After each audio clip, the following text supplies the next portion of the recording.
இந்த இடத்துல பார்த்தோம்னா 2-8 பரிவர்த்தனை அப்படிங்கிற அமைப்பில் தான் இருக்கிறது. ரிஷபத்துக்கு ராசியாதிபதியுடைய நட்சத்திரமான பூராடமே 8ஆம் இடத்தில் தான் இருக்கிறது. இப்போ இந்த டிராவல்ங்கிறது இவங்களுக்கு ஒரு பிளஸ்ஸைத்தான் கொடுத்து கொண்டு இருக்கிறது என்று சொன்னாலும், ஏதோ ஒரு சில இடங்கள்ல இவர்கள் செய்யாத சின்ன சின்ன விஷயங்களுக்கும் இவர்கள் பொறுப்பெடுக்க வேண்டிய ஒரு சூழ்நிலை. மொத்தமாக உங்களது குடும்பத்துக்கே அது பாக்கியமாகத்தான் வரும். ஏன் அப்படின்னா, உங்களுடைய குழந்தைகளை குறிகாட்டக்கூடிய புதன், உங்களுடைய வீடு சம்பந்தப்பட்ட சூரியன், அம்மாவை குறிகாட்டக்கூடிய சூரியன், அங்கே அப்பாவை குறிகாட்டக்கூடிய சூரியன், பித்துர் காரகன், பித்துர் ஸ்தானாதிபதி சாட்டன், இது எல்லாமே உங்களுக்கு ஒரு ஃபேவரபிளான பொசிஷனில் வந்து அமர்கிறது. 2ஆம் இடத்துல நமக்கு இருக்கக்கூடிய அந்த குரு பகவான் நமக்கு கோச்சாரத்தில் அவரும் ஃபேவரபிளாகத்தான் இருக்கிறார். குறிப்பாக தனம், குடும்பம், வாக்கு, கொடுத்த வாக்கை காப்பாற்றுவது, ஃபேமிலியில் ஒரு பாசிட்டிவ் வைப்ரேஷன்ஸ், பாக்கெட்டில் பணம் வைத்து கொண்டு வெளியே செல்வது. ஸோ எப்படி பார்த்தாலும் 8ஆம் இடத்தில் இருக்கக்கூடிய கிரகங்கள் 9ஆம் வீட்டுக்கு வரும் பொழுது பாக்கியத்தை கொடுக்கும். 8ஆம் வீட்டில் கூட ஒரு பெரிய டிராபேக் இல்லை. ஏன்னா 8ஆம் வீட்டுக்கு இப்பொழுது குரு பார்வை என்பது இருந்து கொண்டுதான் இருக்கிறது. அவர் 8ஆம் பார்வையாக கேதுவை பார்ப்பார். அப்போ சின்ன சின்ன ரிப்பேர் வந்தால் நீங்கள் அதனை வாகனமாக இருந்தாலும் வீடாக இருந்தாலும் அதனை நீங்கள் தொடக்கத்திலேயே பண்ணிவிடுவது புத்திசாலித்தனம். குறிப்பாக ரோகிணி நட்சத்திரத்துக்கு 8ஆவது நட்சத்திரமாக சுக்கிரனுடைய நட்சத்திரம் வரும். இந்த இடத்துல வந்து கேது டிராவல் பண்ணுறதுனால ஒரு சில ரோகிணி நட்சத்திரக்காரர்களுக்கு மட்டும் கொஞ்சம் இந்த சின்ன சின்ன லவ் ஃபெயிலியர் இந்த மாதிரியான விஷயங்கள் ஏற்படும். இனிய 2026 புத்தாண்டு வாழ்த்துக்கள். 2025 முடிவில் இருக்கிறோம். நாம் சாதிக்காத விஷயங்களை, நாம் விட்ட விஷயங்களை கண்டிப்பாக 2026 உங்களால் சாதிக்க முடியும் என்பதற்குண்டான வாழ்த்துக்கள், பிரார்த்தனைகளுடன் இந்த பதிவை தொடங்குகிறோம். 2026 வருடம் ஜனவரி மாதம் என்னென்ன மாற்றங்கள் என்பதை முதலில் பார்ப்போம். ஜனவரி மாதம் 13ஆம் தேதி சுக்கிரன் என்ற கிரகம் தனுர் ராசியிலிருந்து மகர ராசிக்கு சஞ்சாரம் செய்ய இருக்கிறார். பிறகு ஜனவரி 15 சூரியன், 16ஆம் தேதி செவ்வாய், 17ஆம் தேதி புதன், இந்த 4 கிரகங்களுமே மகர ராசி மண்டலத்தில் மையம் கொள்ள போகிறார்கள். இந்த மாற்றமானது ஒவ்வொரு ராசிக்கும் என்ன சொல்ல போகிறது?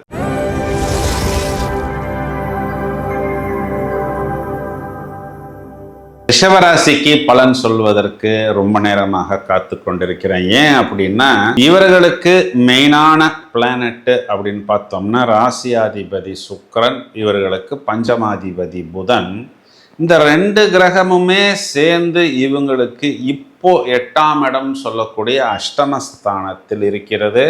இதனால இவங்களுக்கு ஒரு பெரிய டிராபேக்குங்கிற மாதிரி எல்லாம் எதுவும் கிடையாது. ஏன்னா இந்த இடத்துல பார்த்தோம்னா 2-8 பரிவர்த்தனை அப்படிங்கிற அமைப்பில் தான் இருக்கிறது. ரிஷபத்துக்கு ராசியாதிபதியுடைய நட்சத்திரமான பூராடமே 8ஆம் இடத்தில் தான் இருக்கிறது. இப்போ இந்த டிராவல்ங்கிறது இவங்களுக்கு ஒரு பிளஸ்ஸைத்தான் கொடுத்து கொண்டு இருக்கிறது என்று சொன்னாலும், ஏதோ ஒரு சில இடங்கள்ல இவர்கள் செய்யாத சின்ன சின்ன விஷயங்களுக்கும் இவர்கள் பொறுப்பெடுக்க வேண்டிய ஒரு சூழ்நிலை. ஒரு ரிஷபராசி நபர் ஒரு பாஸாக இருப்பார். அவருக்கு கீழ் வேலை செய்யக்கூடிய அந்த நபர் ஏதாவது ஒரு சின்ன தப்பு பண்ணினாலும் இவர் அதற்கு பொறுப்பாகி விடுகிறார். இந்த மாதிரி கொஞ்சம் சின்ன சின்ன இடர்பாடுகள் எல்லாம் இப்பொழுது கரண்டில் இவர்களுக்கு ஓடிக்கொண்டிருக்கிறது. இந்த ஜனவரி மாதத்தில் என்னன்னா, இந்த 4 கிரகங்களுமே மகரமனைக்கு வரும் பொழுது அது இவர்களுக்கு பாதகஸ்தானம் பிளஸ் பாக்கியஸ்தானமாக இருந்தாலும் இந்த இடத்தில் இவர்களுக்கு பெரிதாக பாதகம் வராது. என்ன, இந்த இடத்தில் இவர்களுக்கு வீடு கொடுத்த சாட்டன் ராசிக்கு 11ஆம் இடம்னு சொல்லக்கூடிய லாபஸ்தானத்தில் வந்து அமருகிறது. அப்போ இவங்களுக்கு என்ன ஒரு பெரிய பிளஸ் பாயிண்ட்னா, எல்லா விஷயமுமே இவர்களுக்கு பாக்கியமாக வருகிறது. இதில் வந்து ராசியாதிபதி சுக்கிரன், ராசிக்கு பஞ்சமாதிபதி புதன், ராசிக்கு 9ஆம் இடம் அப்படின்னு சொல்லக்கூடிய பாக்கியம், இது திரிகோணம் ட்ரைன் அப்படின்னு ஜோதிடத்தில் சொல்லப்படுகிறது. 1-5 அசோசியேஷன் இன் த 9th ஹவுஸ் அப்படிங்கிறது இவர்களுக்கு ஒரு பிரமாதமான ஜாக்பாட். பாக்யஸ்தானத்தில் புதன் சுக்கிரன் கூட்டணி அப்படிங்கிறதே இந்த புதனுக்கு மகாவிஷ்ணுவாகவும் சுக்கிரனுக்கு மகாலட்சுமியாகவும் இணைந்து நம்மளுடைய பாக்யஸ்தானத்தில் அமர்கிறது. முதல்ல சூரியனுடைய நட்சத்திரம் அப்படிங்கும் பொழுது நம்மளுடைய இடம் வீடு சம்பந்தப்பட்ட விஷயத்துல ஒரு அப்லிஃப்ட்மெண்ட். பிறகு சந்திரனுடைய நட்சத்திரம் அப்படிங்கும் பொழுது நம்மளுடைய பயணத்துக்கு அதன் மூலம் ஆதாயம், பெயர், புகழ், அந்தஸ்து கொடுக்கக்கூடிய அமைப்பு. பிறகு செவ்வாயோடைய நட்சத்திரம் அப்படிங்கும் பொழுது நம்முடைய லைஃப் பார்ட்னருக்கும் அந்த ஒரு பிளெஸ்ஸிங்ஸ், ஒரு கிரேஸ், ஒரு ஆசீர்வாதங்கள், அதன் மூலம் ஏதாவது ஒரு செலவு அப்படின்னு எடுத்துக்கிட்டால் ஒரு சுப செலவாக ஒரு லக்ஸரி ப்ராப்பர்ட்டி வாங்குவது, ஒரு லக்ஸரி கார் வாங்குவது, இதெல்லாம் தான் பாக்கியமாக சொல்லப்படுகிறது. செவ்வாய் அங்கே உச்சமடைகிறது சார் அப்படின்னா செவ்வாய் உங்களுடைய லைஃப் பார்ட்னரை குறிகாட்டுகிறார். அவர் உச்சமடைய போகிறார். அப்போ அவர் பலம் பெற போகிறார், அவர் பராக்கிரமம் பெற போகிறார். சார் என் லைஃப் பார்ட்னர் எல்லாம் எப்பொழுதுமே அப்படிதான் சார், நான் தான் சார் அடங்கி போகிறேன், உங்களுக்கு தான் நல்லா தெரியுமே சார் ரிஷபராசியை பற்றி அப்படின்னு சொன்னால் இது காலகட்டங்களில் கொஞ்சம் கூடுதலான பலம் உங்களுடைய லைஃப் பார்ட்னருக்கு கண்டிப்பாக ஏற்படும். ஆனால் என்னென்ன, அவர் பலம் அடைஞ்சிட்டு போகட்டும், எண்ட் ரிசல்ட்டு மொத்தமாக உங்களது குடும்பத்துக்கே அது பாக்கியமாகத்தான் வரும். ஏன் அப்படின்னா உங்களுடைய குழந்தைகளை குறிகாட்டக்கூடிய புதன், உங்களுடைய வீடு சம்பந்தப்பட்ட சூரியன், அம்மாவை குறிகாட்டக்கூடிய சூரியன், அங்கே அப்பாவை குறிகாட்டக்கூடிய சூரியன், பித்துர் காரகன், பித்துர் ஸ்தானாதிபதி சாட்டன், இது எல்லாமே உங்களுக்கு ஒரு ஃபேவரபிளான பொசிஷனில் அமர்கிறது. இதையும் தவிர உங்களுக்கு சூரியன் பாக்கியஸ்தானத்தில் வரும் பொழுது அது சாட்டானுடைய வீடாக இருந்தாலும் முதலில் சூரியன் சொந்த நட்சத்திரத்தில் பயணிக்கக்கூடிய காலகட்டங்களில் உங்கள் இடம் பூமி சம்பந்தப்பட்ட விஷயத்தில் உங்களுக்கு கண்டிப்பாக ஒரு அபிவிருத்தி அப்படிங்கிறது ஏற்படும்.